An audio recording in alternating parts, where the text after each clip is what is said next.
Well, I think maybe it's time we can move to the city council people in Laura, Pnina, and Aliza. Maybe you can tell us your thoughts. You can.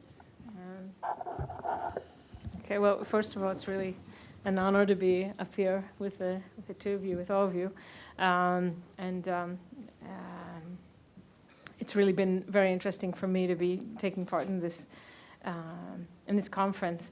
I'll try to make just a few points, but I want to start with something about the differences between some of the cases we've been talking about and what's happening in Jerusalem. I think there are issues of language and so forth, but I think the most glaring difference, of course, is that a lot of the work, reconciliation and so forth, that we've heard about that's very inspiring, was done after some kind of a political agreement. And there's a lot of talk about leadership, and unfortunately, we don't have either an agreement or leadership. I think that's really brave in doing what they should do. We have an agreement, actually, I should qualify that and say, the Oslo Agreement did a huge amount. It created the Palestinian Authority, but unfortunately the vision or the understanding of it in Israel is very negative now, which is sad. So that's just in the background. Apart from that, I want to say that as an example of the problems that we have in trying to solve things and the problem when the conflict isn't over, I'll just tell a personal experience, for example, when there were a series of incidents of Israelis going up on the Temple Mount, and fear of violence and violence as a result. I was able to contact a very important rabbi who is also a former government minister, who was able to make an arrangement for himself and me to go meet with a leading Muslim figure in the city. And I was very excited and thrilled, as was he, and we went and to have a meeting together to try to have these leading religious figures make a comment about calling for peace and quiet and so forth. So what happened was we went to this meeting, and so there's this leading Muslim figure and this leading rabbi and me sitting there trying to say something about how important I thought it was for the city. And what happened was it turned out that on our way to meet this man, the mayor of Jerusalem had decided to go up on the Temple Mount himself, Barukat. And so at the very point when, there was some hope that maybe there'd be this declaration, the mayor himself went up to kind of wave the flames, and then there was a huge backlash, and it got worse. So this Muslim leader said to me at some point, said to us, and I was quite embarrassed, he said, I'm in favor of peace and I don't want to cause anything, but you have to rein in this man, and it was kind of, it took all the wind out of our sails. So that just shows what's happening. I want to say a few other more practical things. One is about Palestinians. One thing that we've been working on in the municipality, since we haven't been able to get any into the city council, is to get more of them into the city bureaucracy. But what ends up happening is there's a lot of conflict because there are Palestinians in the city bureaucracy, but they're Palestinian Israelis, that is Arab Israelis or citizens, and there's a lot of conflict between Palestinians from East Jerusalem who resent the Israeli Palestinians even more than they resent the Jews, I think, or the Israelis. But we are working on that. I'd say just tell one other story about how complicated it gets. There was one person who was kind of an aide to the advisor to the mayor on East Jerusalem affairs. Just mentioned that in the 52 years that there's been Israeli control of East Jerusalem, the advisor to East Jerusalem and Arab affairs has always been a Jewish Israeli. So at this one point, they actually had an aide who was Muslim, and he was asked to join the mayor to go someplace in East Jerusalem.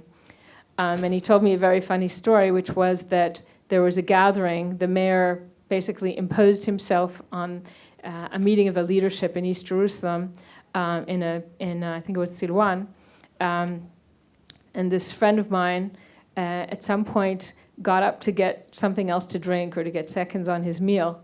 And someone came in and took a picture of the mayor sitting with all these other people.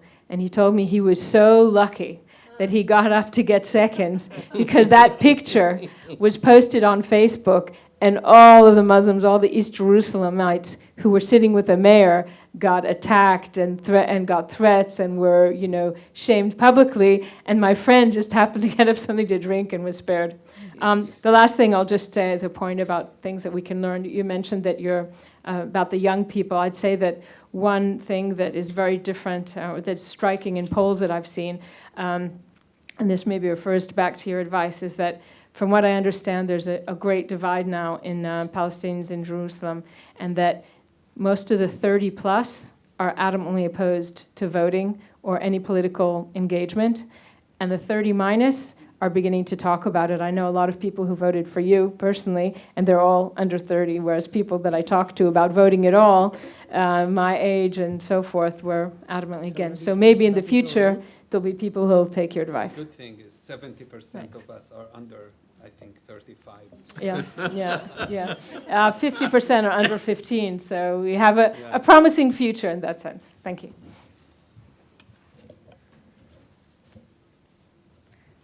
Hi, it's nice to see you again. I was in Belfast with Aliza this past winter. I don't know if you remember me, Aziz, but I can tell everybody our story. We met at Naktono. Aziz tried to get me on his list, but I wanted to be pragmatic. I was running with you, Shalmin. I wasn't running for mayor. I was running for city council. Now, also, I think I'll just mention I'm ultra-Orthodox, and as you can tell, I'm a woman, which means that I'm also underrepresented because in Jerusalem, half the city council, that's all Jewish, is ultra-Orthodox, and then it's only men. Women are not allowed to run in the ultra-Orthodox parties. So I ran with a pluralistic party, which ended up merging with a very right-wing party and disappearing. So we're fine with that. But I will say something about the divide in Jerusalem is not just between Palestinian and Jewish. That's the big divide, and it's the most dramatic divide, but there's still not so undramatic divide in the Jewish population, which is the ultra-Orthodox and the not ultra-Orthodox, which includes a lot of different streams. So in the existing politics, the big discussion is always ultra-Orthodox versus non-ultra-Orthodox, and I think Aliza can tell you more about that. Hopefully. Good evening. My name is Nat Nashiha Posder. She was supposed to sit here, and I was asked by Liel to sit instead of her. So thanks to Nashiha and thanks to Liel, and thank you for this amazing conference. I must say that if I would have thought 5 years ago, if this can be possible, sitting with you, it would be like a very good dream. So things come true. So my name is Aliza Arens. I'm a member of the City Council. I'm an architect. Never thought I would be in local politics, but I was voted in during I would say, pretty fierce elections for the municipality a year ago. We almost won. We are the largest party in the municipality today. We're called Hitorerut. Awakening in Jerusalem, I think that's, yeah. And it's a very interesting process, which myself, I feel part of it. It's not the first time they ran for the municipality. Last time they had 4 members. This time we are the largest. We are 7 out of 32. We got 2 votes from people sitting here too. So that says a lot, okay? I have an assistant from Atur, from the east part of the city. We have Arabs involved in our activities. I would ask people to look into Hitorerut or look it up in Google about our party. I think it's very interesting. I think it's very challenging. I think we managed to do a big step in the last elections, but not enough. Unfortunately, the current mayor won 3,760 votes. That was the difference between winning the elections by our leader, Ofer Berkovich. So we have to live with that. We're in opposition. We're the only party in opposition now. There is a problem, Aziz, because we're trying to challenge also East Jerusalem. We're welcoming people to forward problems they have. The problems are immense. They are immense. Sometimes we find it like really hard to even try and tackle it because you want to help, but it's like enormous. Nevertheless, there are like small things that we manage to do and we'll keep on doing. I don't know if people know, but a year and a half ago, there was a very crucial governmental decision, 3790, which actually allocates 2 million shekels, something. It's not the whole thing, but it's a good start to deal with infrastructure, many crucial problems in East Jerusalem. So this money is being allocated to major things in East Jerusalem. Unfortunately, we don't have a government for quite a while, so I assume this affects that too. But there is a change. They're building schools in East Jerusalem, slowly but surely. I think this will come into effect the next 15 to 20 years. That's my vision. I want to say, Aziz, you're very brave, and I met Nivin. You're very brave people. I think you get the support of people from the west side of the city. And I believe something is happening. That's my sense. Something is really happening. And with more conferences like that, getting to meet more people, we can work out things together for the better fortune of the people living here.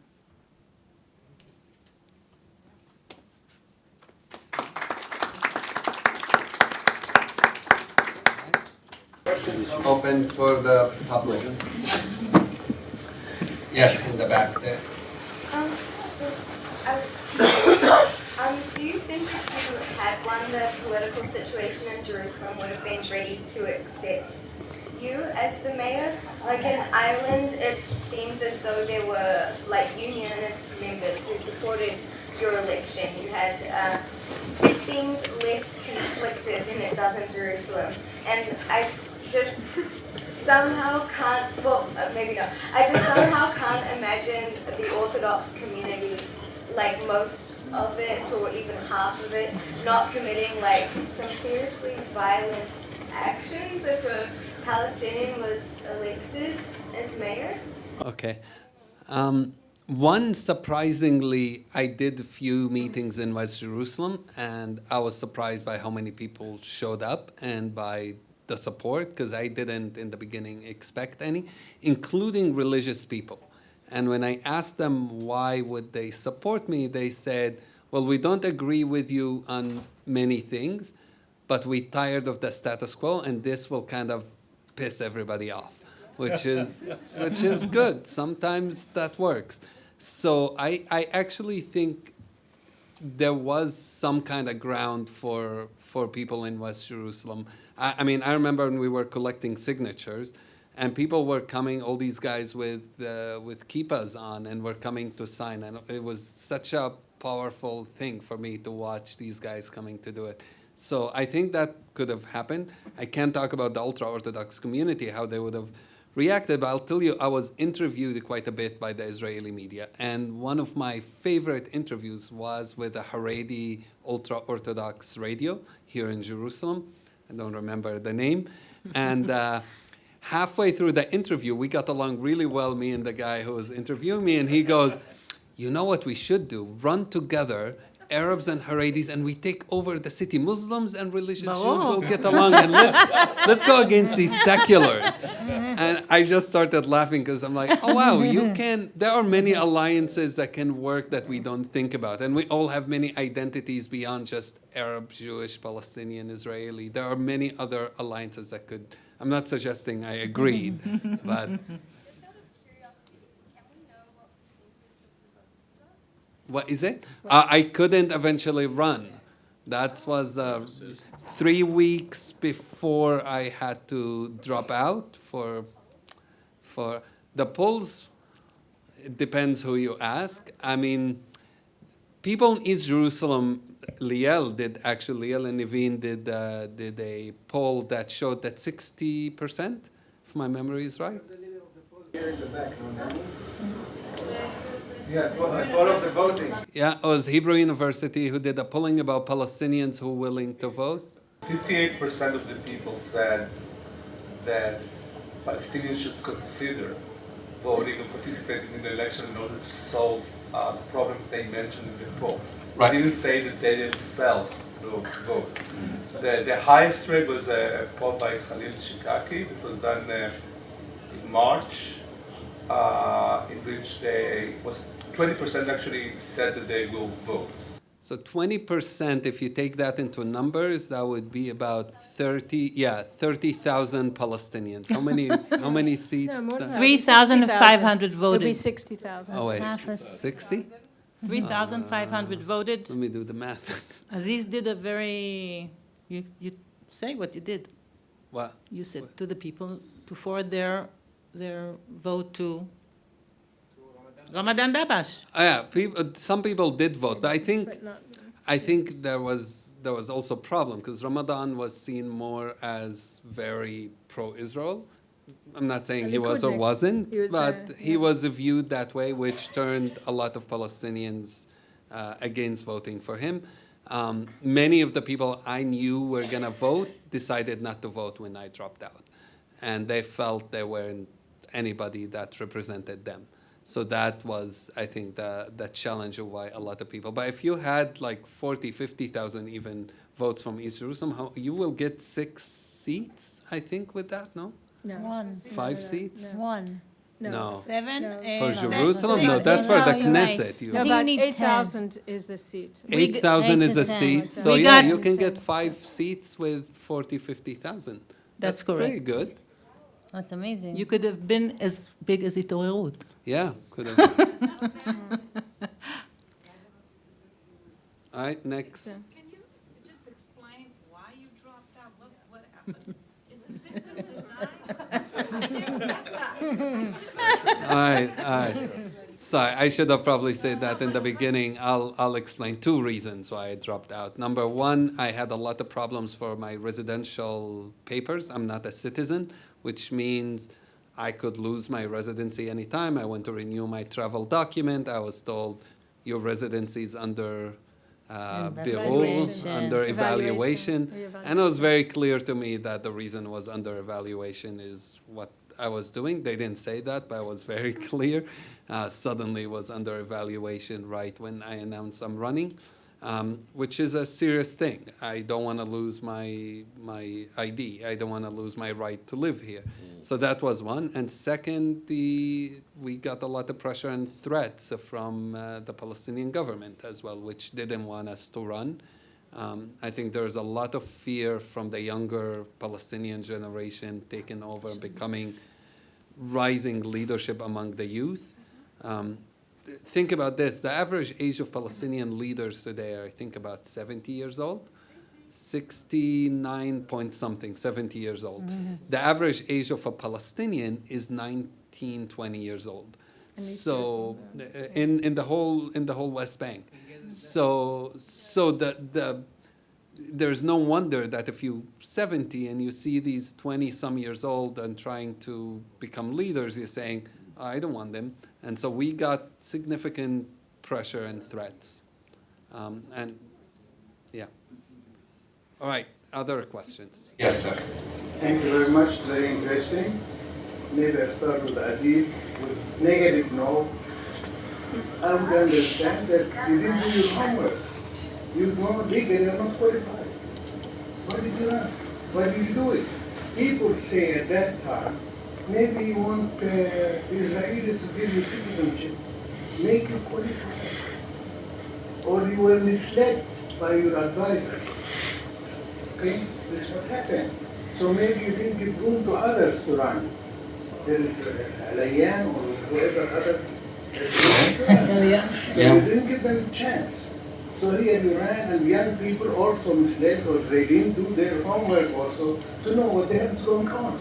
Just, oh, here I am. Here's what was said, which was unfortunately your mistake. Lord Mayor, I appreciate all your advices. It's beautiful in an isolated case. Jerusalem is not isolated like that anyway. Palestinians in Jerusalem, they can decide for themselves. Absolutely. Hamas, Fatah, Jihad, Tahrir, etc. Iran, for example, the Saudis, for example, all the world is here. The funniest thing, there are this chants about Jerusalem to be done. Nobody dares to sit with them. They can run. Leave it for like Wednesday until the end of time. It is a problem. Very complex. Not Belfast, not Sarajevo. No. There are many hands in, many political. For example, late Sharon, in political thing, go to Al-Aqsa and start Intifada.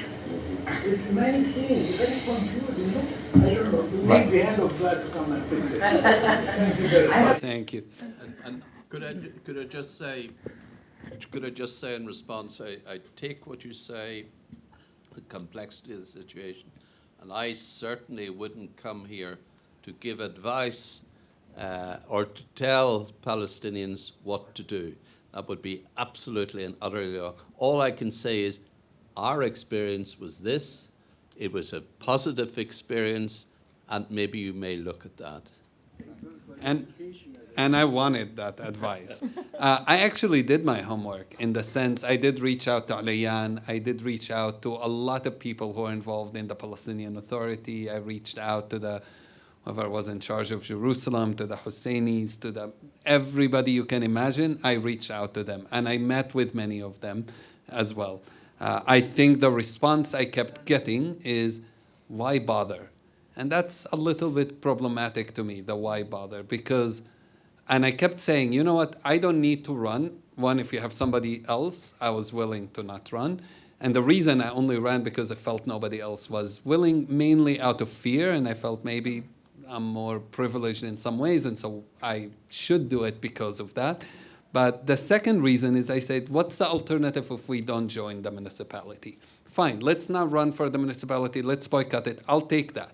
But then tell me what's our plan as Palestinians in Jerusalem? I'll come to that in a second. And their response was, pretty much everybody I met had no answer. Now, why did I run for a position I couldn't win legally? One, I could run for the city council. So we could have run as a city council, and we could legally do that. The mayor thing, I wanted to run because, one, I was going to go to court, and we actually did file our papers for the high court. And our argument was, Israel claims to be a democracy. You can't claim to be a democracy when 40% of a city cannot run for the most important position in the city. So why run? To challenge and show the fact. Most Israelis I know and most Palestinians didn't know that a Palestinian can't run. And so I wanted to challenge that, and I wanted the state to say, hey, if you say you are a democracy, show me. I'm calling a bluff here. If you're really a democracy, show me. Yes, there. Aziz, yeah, that's exactly what I was going to say, and following on my father's comments, and that's exactly what I said. I completely commend you for running. The PA, who I have worked with on East Jerusalem, on the whole plan, has done nothing for East Jerusalem. I'm just going to say it. They've done nothing. There is no representation here. I know they're not allowed to work here, and Palestinians have no representation in this city. And so why should you obey anybody? This is an occupied city, the East is occupied, and one has to challenge that. And if it is a democracy, well then everyone should be included and not excluded. Everyone has a right to be a free human being, pay taxes, and live a life in dignity and respect, and definitely representation, and represent yourself, so thank you so much for that. Yeah.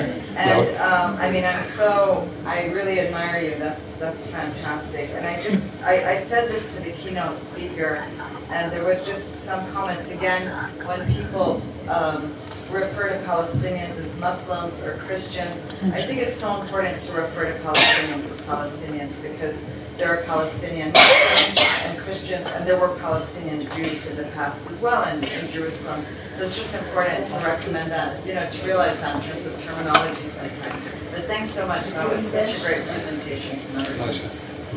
Laura? I just want to say, make a couple of points about respond to what was said. One is about the citizenship issue, just so that it's clear. As has been said here, 40% of the population is Palestinian. Palestinians can apply for citizenship. In fact, they were encouraged to apply for citizenship since '67. Very few do. And of those that do, I think something like 50% get citizenship.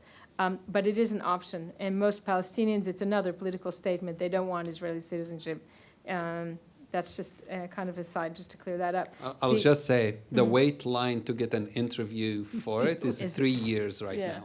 It's. I think it used to be about 50% of those applied got it, and I think it's going down as a percentage because more are applying. More people but applying, it's that's those statistics I know. The other thing I want to say is that in terms of how to call people who are what you said are Palestinian, I think more and more Palestinians are calling themselves Jerusalemites, which I think is a good and important change. And there was the first massive, really wonderful, I think, demonstration of Palestinian Jerusalemites about 2 years ago, when again there was a thing, a conflict with the Israeli government about the Temple Mount, and unfortunately the Palestinian Authority didn't really get involved. So what happened was several tens of thousands of Palestinian Jerusalemites went and prayed, covered whole roads around the old city, and prayed, stopped traffic, everything. And they were victorious. The Israeli government changed its policy, and it was, I think, the most euphoric day I've seen in East Jerusalem ever. So that's just to say something about the identity. I think more and more Palestinian Jerusalemites are feeling abandoned by the Palestinian Authority, and of course, though, remain with all the animosity towards the Israeli municipality. So they're really in a very, very difficult situation. The last thing I want to say is that I think another good thing that came of Aziz's run is that it did kind of shake up the Israeli population, because a lot of Israelis, I think most Israelis, don't realize how large the Palestinian population is. And just the thought that they might actually get 40% of the city council shook people up. And it's caused, among other things, I think some change. I've been working to get more just allocation of resources to East Jerusalem since I've been in the council, which is 10 years. And there's been a definite change when people are beginning to realize both the size of the population and the gaps between them. Can I make just one point of factual information, and that is, under the Good Friday Agreement, you can be a citizen of the UK or a citizen and a citizen of Ireland. Citizenship is not exclusive to one or other. It's up to you. So that's an interesting concept, and it might be an interesting concept from the point of view of Palestinians. You could be an Israeli citizen and a Palestinian citizen. We have neither in Jerusalem, just to be clear. It's really, legally, we got neither. Did you want to, either of you, say anything? Let me do something a bit different now. Instead of getting question by question, I'm going to get 3 questions at the same time, and then all of us can take a shot at it. Does that sound good?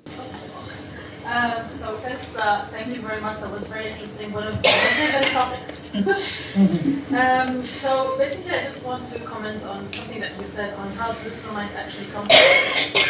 And we've also seen it recently with the Augusta Victoria case, when the Palestinian Authority didn't have enough money. They do have money, but they're not paying for the cancer patients who come from Gaza and the West Bank to get medicine and to get treatment in the Costa Victoria, which is a hospital in East Jerusalem.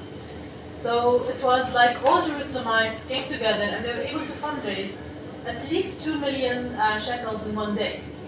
And that's away from any sort of leadership, away from the Palestinian Authority, away from everything. But it shows that still in Jerusalem, despite all the, let us say, differences that we might have, but when we feel that something touches our national identity, we all come together, which is very similar to Al-Aqsa, for example. It's the values that we share.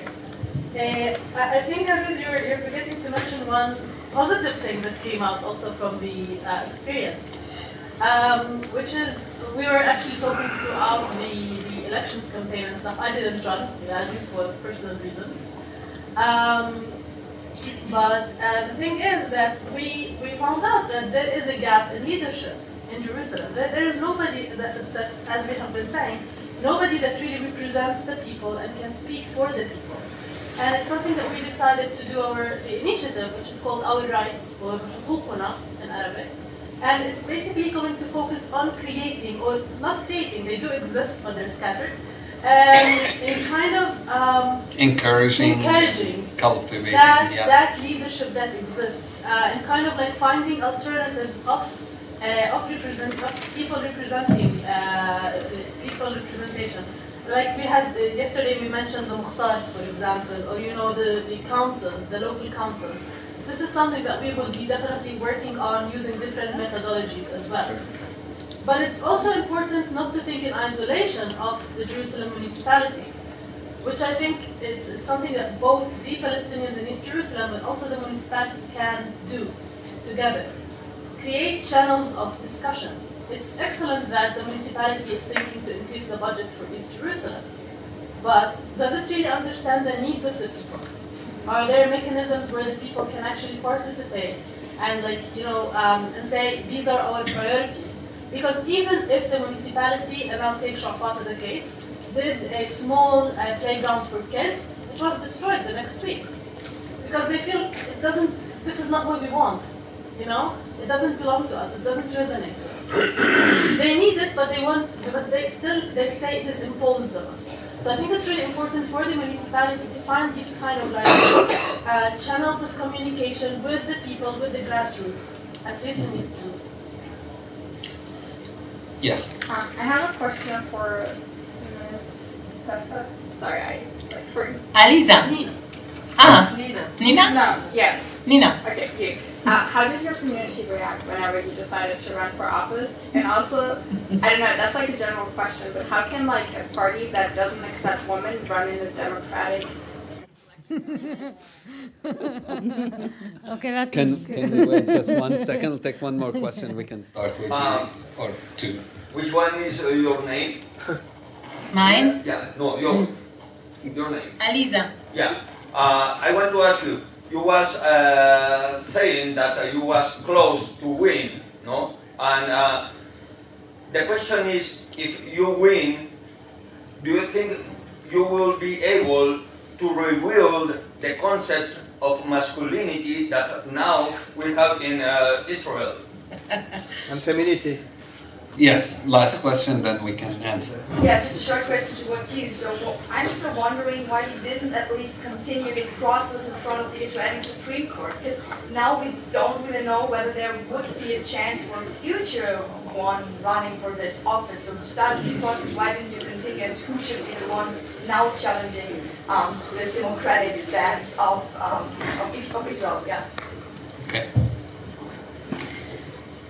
My community's response was mixed, I think. I didn't get as big a backlash as I thought I would, so to me it was very pleasant. It was a good experience.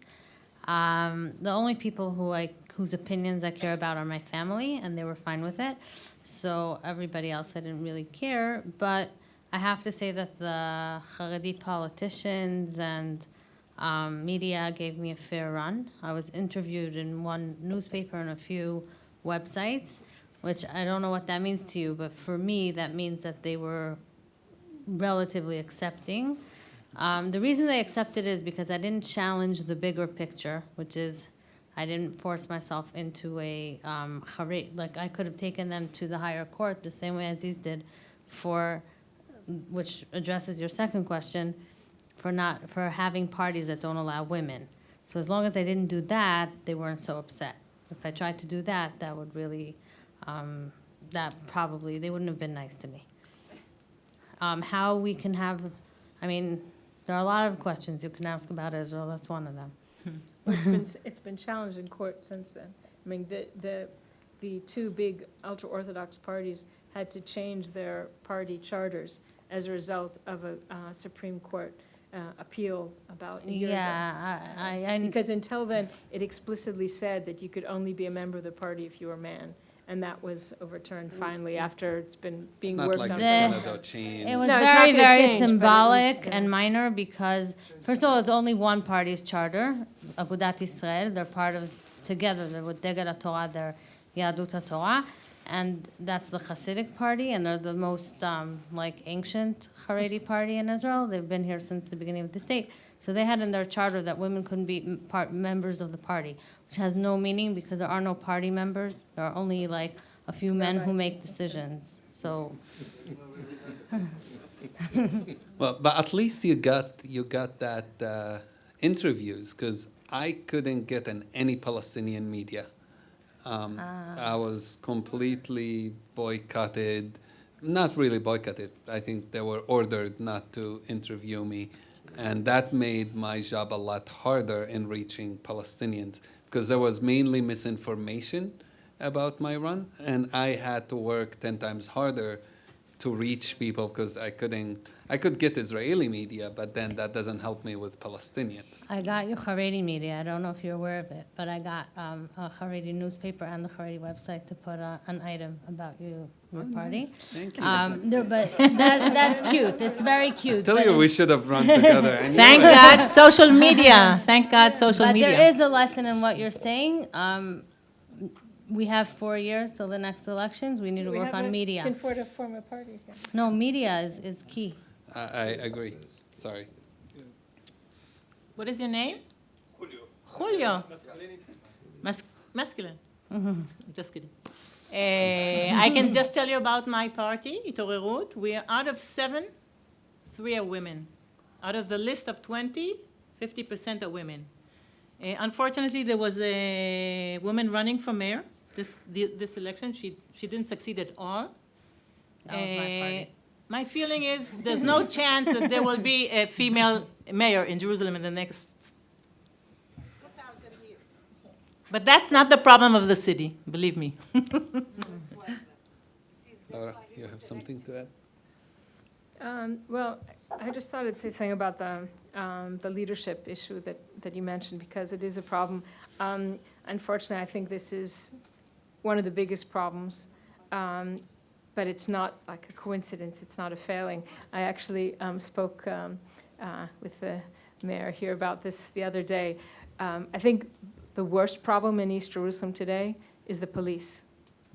And I think, I know a lot of young Palestinians who are just scared, who could be great leaders, and they're scared because they get arrested in Isawiya, that's a neighborhood that's now in the news a lot.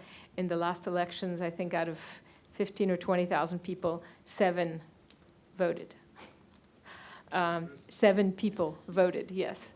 And that's because they have, very negative feelings about the municipality, because the police, especially in that neighborhood, is very, very brutal. So I don't know, maybe you want to say something about the importance of the police, because I think policing and the role of the police is very important. Yeah. Could I say one of the great benefits of the Good Friday Agreement, leaving aside all the political aspects, the overtly political aspects, is the reformation of the police in Northern Ireland.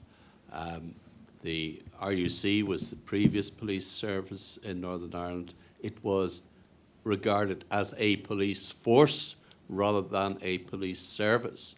And it was, in many regards, paramilitary because it was used in throughout the Troubles. It was heavily armed, and it became really effectively the representation of the state, and it simply alienated itself from the Catholic minority in Northern Ireland. It was as simple as that. Good Friday Agreement, there was a massive reform of the police. There was an introduction of 50-50 recruitment, which meant that you would have Protestant and Catholic and equal numbers being recruited. And the point about that is that the police, up until that point, had about maybe 8%, I think, at very most, who were from the Catholic nationalist community. So it was an enormous leap forward to get more and more Catholics into the police service.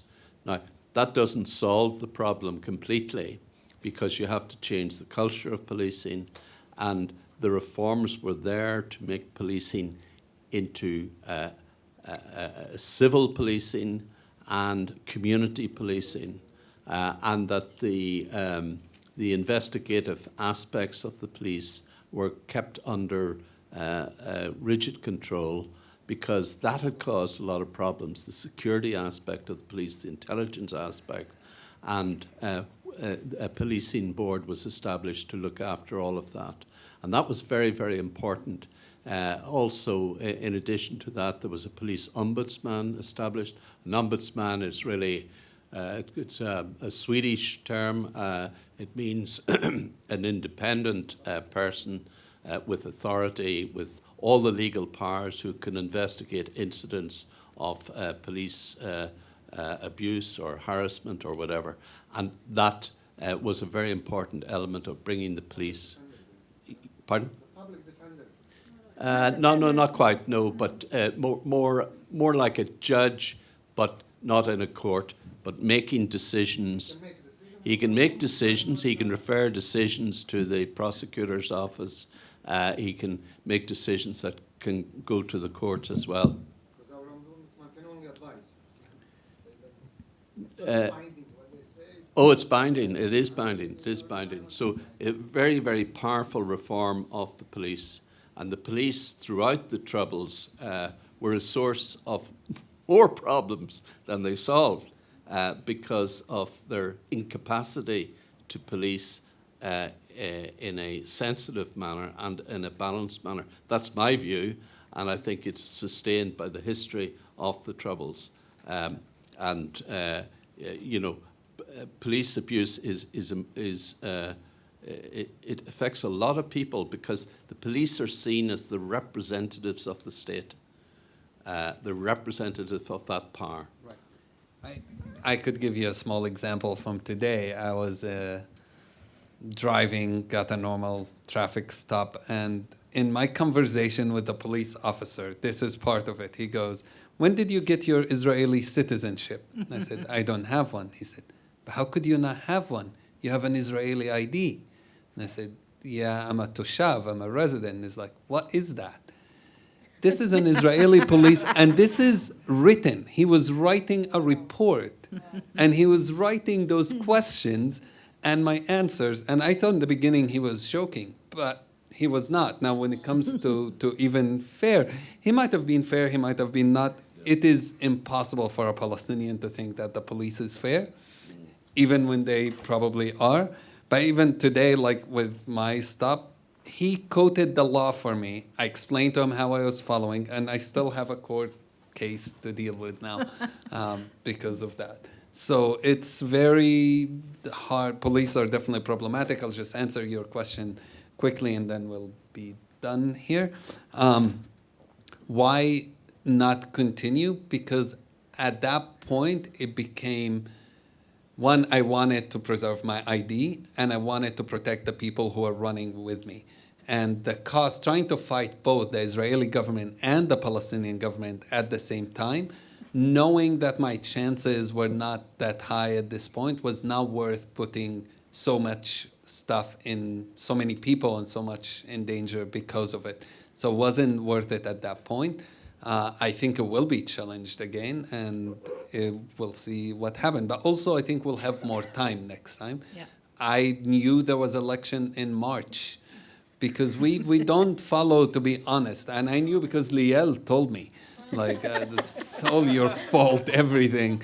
But I honestly had no idea that there was election happening. So, yeah. Burning point, because I think here we seem to think of the state of Jerusalem in isolation of what's happening in the overall context. And I think it's really important to note that when IPCRI and the Hebrew University did the study, it was before the famous President Trump's statement about Jerusalem being the capital of Israel. So when that statement was made, it kind of like hit hard with the Palestinian national identity. No, we don't want to vote because we don't want to prove that point. You're right. So I think we also should also take that aspect into account. I agree. Well, thank you. I think we... There's someone there at the back. Okay, I always tell that maybe the future solution for Jerusalem politics and municipality is to have just two mayors of Jerusalem, you know, one Israeli, one Palestinian, they work together, cooperate together, but maybe it's a solution, you know. I'll take the job if somebody else Of course it depends, unfortunately, it depends from the government, unfortunately. But I think it's really, maybe it can work. Just two mayors of Jerusalem, you know? They just will work together. One is responsible for West Jerusalem, the second for East Jerusalem. And everything is going on. Someone there? Yeah, so the Mayor, you mentioned that it's how important it is to speak to the outside, to the other side, Yes. and to have like a positive and long-lasting party. And I think Kennedy also realized that after the debate, he realized that he has to have discussions with the other side to have positive impact. So I'm wondering if the current mayor has spoken to you, Aziz, and asked for your advice. No. Yeah. So this is good for you. No. Nothing. And this is to me, I'll just say, this is to me, because I've talked, like by accident, I'll meet somebody who's involved and they'll say, oh, we tried to talk to people in East Jerusalem, they have hard time talking to you, you know, not the opposition because you have less to deal with the decisions. And I'll go, but it's kind of weird because if you're really trying to talk to people, the first people you should reach out to, and you're saying nobody's willing to talk to us, are us. There was a group running. And it wasn't just me. There were 11 of us running. You could call us and talk to us, and none of us have been contacted by anybody, at least from the list I was running with. None of us got contacted from the mayor or his party or anyone. Yeah. Okay, folks. Okay. So wait. Thank you, Liel. Thank you. We call it the conference, but it became a workshop, and I really like what happened here today and in the last 2 days. Like it seems that we were like a large group of people that spoke in the panels in different times, and we learned from each other a lot on different ways. And I hope this will be a beginning of this comparison and connection between different cities, because I feel that Jerusalem can learn a lot from what's happening in other cities. And also people in other cities can learn a lot of what's happening in Jerusalem today. Or as someone said today, that in Sarajevo maybe you exceeded the future in 20 years, right? Or things happen in Sarajevo before happening in the rest of the world regarding extreme nationalism. Yeah, so we say that in Jerusalem things are happening a bit before it's happening in the rest of the country.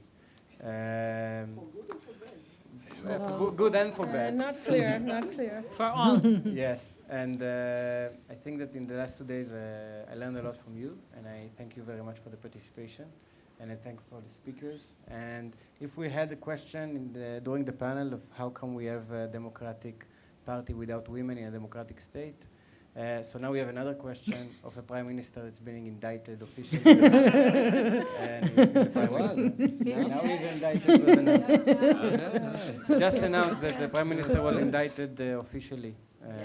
And he resigned immediately, right? Maybe there is a bureaucratic coup now. Right? Another election for sure, but this doesn't matter about the indictment. I want to thank everyone again. Those of you who know, we have a final dinner close by in the offices of Konrad Adenauer Stiftung. I want to thank the speakers, the supporters, the donors, Niveen for helping me in the last 3 years in this work.